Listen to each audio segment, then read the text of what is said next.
Muchas gracias al profesor Monereo por su intervención. Vamos a escuchar ahora a Luis Pérez Capitán, que es inspector de Trabajo y Seguridad Social y profesor asociado, así como doctor en Derecho por la Universidad Pública de Navarra.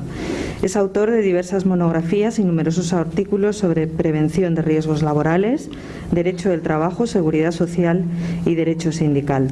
Desde 2019 es director del Servicio de Estudios y gerente de la Confederación UGT, y en el último congreso de UGT ha sido elegido secretario de Recursos y Estudios. La conferencia de Luis Pérez Capitán lleva por título Siguiendo la estela de Largo Caballero, de la jornada de 8 horas diarias a la de 32 horas semanales. Cuando quieras. Buenos días a todos. Muchas gracias a la Fundación Largo Caballero por su invitación. Muchas gracias a los compañeros ponentes y muchas gracias a todos por estar aquí, compañeros y compañeras. Mi intervención se va a separar del plano histórico en el cual María Jesús y José Luis han venido desarrollando sus intervenciones para acudir al plano contemporáneo. Es decir, vamos a utilizar o voy a utilizar lo que son los textos de Largo Caballero que han sido elegidos de forma aleatoria, de forma puramente personal, para justificar una reflexión sobre algunos problemas que creo que están dentro del ámbito actual. La elección, como digo, es puramente aleatoria y finalizaré con una referencia a un elemento fundamental en el ámbito programático actual de UGT, que es la reivindicación de las 32 horas semanales, justificándola desde el punto de vista de su contexto actual, tanto histórica como económica como internacionalmente. Una lectura actual de algunos de los textos que propicia en su bienio como ministro de Trabajo Largo Caballero nos va a dar lugar a interesantes sorpresas. Sorpresas porque nos permiten unas reflexiones curiosas en su diversidad. En primer lugar, en relación a la cuestión de la financiación y la consideración de las organizaciones sindicales, que es un tema preocupante desde el punto de vista de una organización sindical, sin duda, la Ley de Asociaciones Profesionales de 8 de abril del 32 nos da una idea bastante moderna e interesante en cuanto que aborda el régimen jurídico de las entonces organizaciones profesionales que eran patronales y sindicales y que ahora se encuentran en una regulación diferenciada, puesto que aborda de forma directa cuestiones como la financiación de las actividades sindicales. Es cierto que el papel de una organización sindical en los años 30 es muy diverso al actual, muy distinto. Pero fíjense ustedes que en ese momento ya, con claridad, quedaba claro que la función social que desarrollaba la organización sindical merecía el respaldo fiscal y presupuestario del Estado. El artículo 31 de esta ley reseña lo siguiente: los actos realizados por las asociaciones profesionales en relación con los fines de prevención quedarán exentos del pago del impuesto de derechos reales, del timbre del Estado y de utilidades, y de las contribuciones análogas que se establezcan en las provincias o regiones que concierten su vida económica en el Estado. En segundo lugar, el artículo 32 reseña: el Estado subvencionará las obras de previsión que organicen las asociaciones obreras en proporción al valor de ellas. Por lo tanto, con claridad, nada que ver con el actual vacío normativo en relación con la ingente cantidad de funciones que se le atribuyen en la actualidad a las organizaciones sindicales en materia de negociación colectiva, negociación de planes de igualdad y su confección, negociación de ERTES, etcétera, etcétera, etcétera. Por tanto, parece que ahora sucede que esas funciones que desarrolla la organización sindical la tiene que hacer gratis amore, es decir, totalmente gratis, únicamente basándose en unas cantidades subvencionadas bastante ridículas, o bien en las cuotas de los afiliados que participan en ella. Y ello además, sin tener en cuenta la tremenda problemática jurídica que actualmente tiene que soportar una acción sindical, completamente diferente a la propia de los años 30. Nada que ver tampoco con el tratamiento que se da en la actualidad a la Iglesia Católica o a las organizaciones no gubernamentales, ya sea por razones de conveniencia, de tradición o de esteticismo político, a mi juicio, completamente irrazonable. El segundo ejemplo que nos puede hacer reflexionar acerca de ciertas actualidades, acerca de cuestiones actuales que son importantes para los trabajadores y trabajadoras de este país, es la Ley de Jurados Mixtos, también mencionada por los dos ponentes anteriores, por Fernando y por Joaquín. Como diría, o como dice directamente un manual del año 35 de Martín Granizo y González Rotós, nos dice sencillamente que la Ley de Jurados Mixtos está inspirada por tres principios: la sencillez, la baratura y la rapidez. Nada que ver con la situación actual. Los mecanismos actuales de protección de los derechos de los trabajadores, de reclamación de los derechos de los trabajadores y trabajadoras de este país, hacen que tenga que ceder en sus derechos. Si el trabajador no tiene derecho rápido a su indemnización, a poder reclamar, a obtener una satisfacción rápida en la reclamación de su salario, a que se ha declarado rápidamente su contrato si es fraudulento o en fraude de ley, supone que el derecho del trabajo no se aplica y por lo tanto los derechos de los trabajadores y trabajadoras se aplican, no se defienden y no se aplican.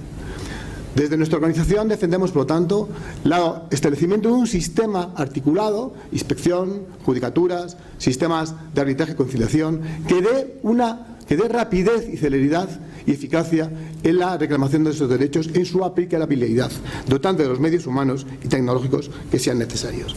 Nada que ver con lo que ha pasado durante esta pandemia, en lo cual los derechos de los trabajadores y trabajadoras de este país han quedado congelados o en un invernadero. En tercer lugar, se ha reseñado en las intervenciones de los ponentes anteriores la referencia a la ingente labor de Largo Caballero durante el desempeño de su Ministerio de Trabajo en la suscripción de 13 convenios de la OIT. Y en ellos se hace referencia a temáticas tan todavía, desgraciadamente, globalmente presentes como el trabajo forzoso o el trabajo de los menores en jornada nocturna. Y déjenme, no obstante, hacer una referencia a un elemento que yo creo que es muy importante. En este caso, desde el punto de vista contrario, todavía está en vigor el convenio de enfermedades profesionales, lo cual es lamentable. Porque sin duda era un progreso para la época, esa ligazón entre la enfermedad y actividad, pero que todavía permanece en el sistema jurídico actual y que supone, como consecuencia, la infradeclaración de enfermedades profesionales y la desprotección de los derechos de la salud de los trabajadores. Por lo tanto, estas reflexiones nos conducen a resultados diversos.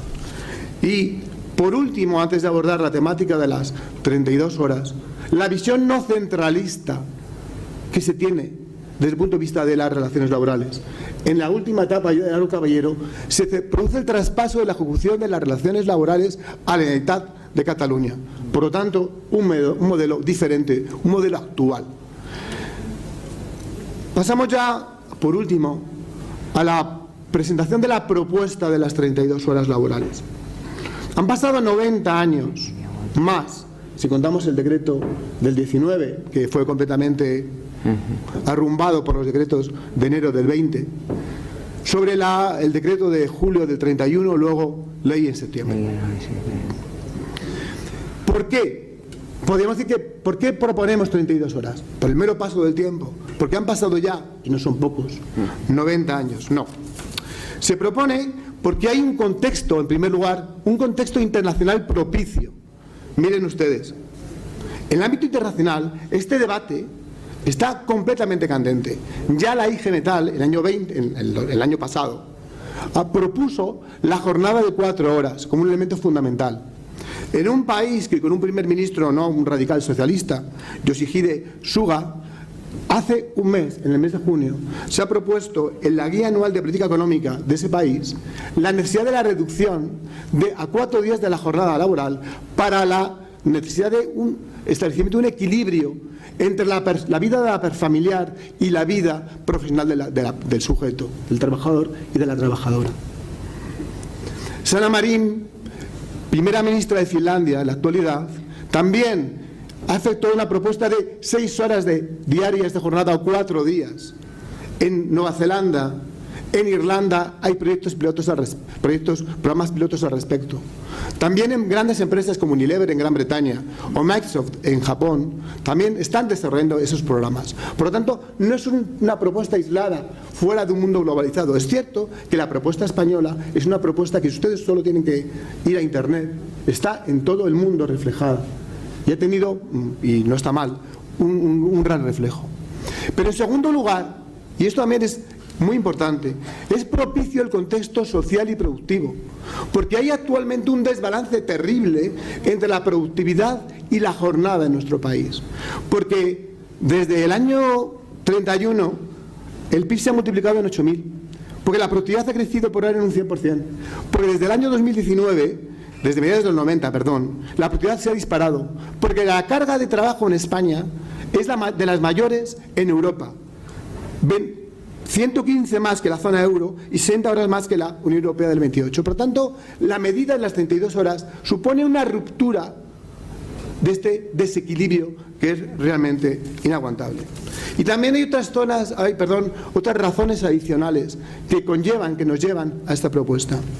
Porque combate el desempleo y reduce el subdesempleo voluntario, porque es un modelo adecuado para el reparto de trabajo, como bien escaso, porque impulsa la igualdad de género y permite la participación de la mujer con mayor facilidad en el ámbito del mercado de trabajo, porque mejora la salud y la calidad de vida de los trabajadores y trabajadoras. ¿Y por qué? Porque las largas jornadas matan, porque gran parte del síndrome del quemado viene directamente relacionado con estas largas jornadas, porque cuida el planeta también, sin duda, porque está claramente demostrado que las largas jornadas tienen una huella de contaminación mayor, y porque, y no es menor, aumenta la productividad de la empresa, reduce el absentismo e impulsa soluciones de gestión y de organización de la empresa mucho más novedosas e interesantes. ¿Qué propone la UGT al respecto? Pues propone la reducción de la jornada en 32 horas, pero sin merma salarial, porque en nuestro país los salarios son bajos y porque además la reducción de los salarios afecta directamente al consumo y a la demanda. Y porque tenemos más de un 12% de trabajadores pobres en este país, es decir, personas que trabajan y son pobres, lo cual pues nos da una idea de que esta medida debe efectuarse sin reducción salarial. ¿Qué exige esta medida, aparte de su implementación, obviamente? Pues la distribución de las horas, la reducción real de las horas extraordinarias en nuestro país y la mejora del registro horario. Obviamente, porque si no, se quedaría como otra norma más, sin una aplicación práctica y real. ¿Y cómo se puede llevar a cabo? Pues se puede llevar a cabo a través del diálogo social, una herramienta que nos ha permitido, durante este último año, unos éxitos, a mi juicio, verdaderamente importantes. Y por lo tanto también que conlleve la modificación del Estatuto de los Trabajadores.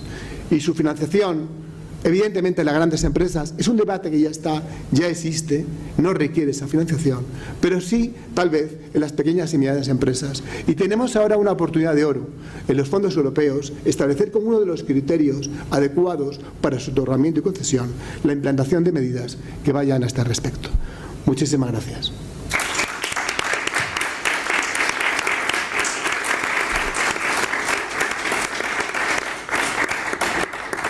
Muchas gracias a todos nuestros ponentes por estas magníficas ponencias y conferencias. Vamos a comenzar la clausura. Dentro de unos momentos empezará con la siguiente mesa.